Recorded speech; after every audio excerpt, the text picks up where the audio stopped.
Welcome to Global Tax Talks, Tax in 60 Seconds. I'm Will Morris. The time around Christmas and Western New Year is generally pretty quiet tax-wise. But this year is different in that the side-by-side agreement on Pillar 2 was not wrapped up last week as expected. As the US philosopher and baseball great Yogi Berra said, it's tough to make predictions, especially about the future. But as of the time of filming, as we've heard nothing, I have no choice. So I'll present you with two possible outcomes, although, a little like in the movie Sliding Doors, whichever of these occurs in the next week or two will, in my view, only affect the medium term, not so much the long term. So, let me try to explain. First, let's say agreement is reached. Then we know pretty much that there will be 5 safe harbors: a side-by-side safe harbor, an extended UPE safe harbor, a simplified ETR safe harbor, a substance-based tax incentive safe harbor, and an extension of the CBCR safe harbor.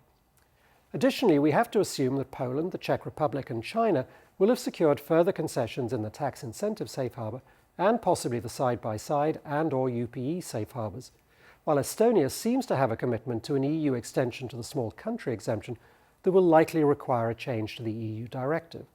So, with outcome 1, the show stays on the road just about, but with the divisions between countries ever more clear, and the lesson learned that substantial changes can effectively be made to the 2021 final model rules and the 2022 EU directive. As a result, there will only be more demands for more concessions in the future. This makes it less likely the new countries will join, and also that existing Pillar 2 adopters will quietly seek to modify or withdraw. So, Pillar 2 looks ever less stable and ever less attractive, but is still alive. Second, what if there's no agreement?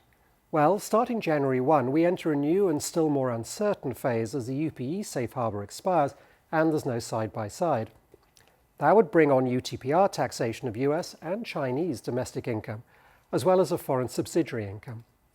Reintroduction of US Section 899 or something similar would be almost inevitable, even if there are questions about its path to enactment.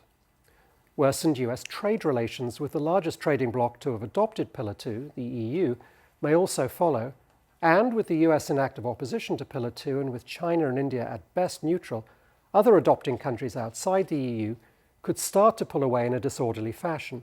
But all of this will take time, and Pillar 2 will be with us for a while. I said, like in that movie, Sliding Doors, we will arrive at a not dissimilar endpoint, but on differing timelines. That endpoint, in my view, is a Pillar 2, which maintains for those who wanted the IIR and/or QDMTT elements, but does not have a UTPR in its current form. The reality in both cases is that we face a period of even greater instability and uncertainty, although one way is much messier than the other. But either way, businesses, and I cannot overstate this strongly enough, will still have filing and disclosure obligations for 2024 and 2025, and may quite possibly for 2026 and beyond, and to be clear, including US businesses. If an agreement is reached, then a more orderly unwinding is possible.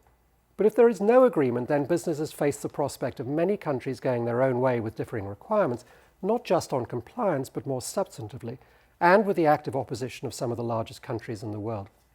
So, to finish with 2 other more seasonal movie references, while an agreement would not exactly be the miracle on 34th Street, it would still be so much better than failure, which really could be the tax nightmare before Christmas. We'll see. Anyway, tax apart, if that's possible, I wish you and your family and friends a great and peaceful holiday season, and do come back in the new year for further analysis of what did or didn't happen, as well as predictions for 2026, all so that you stay global tax ready.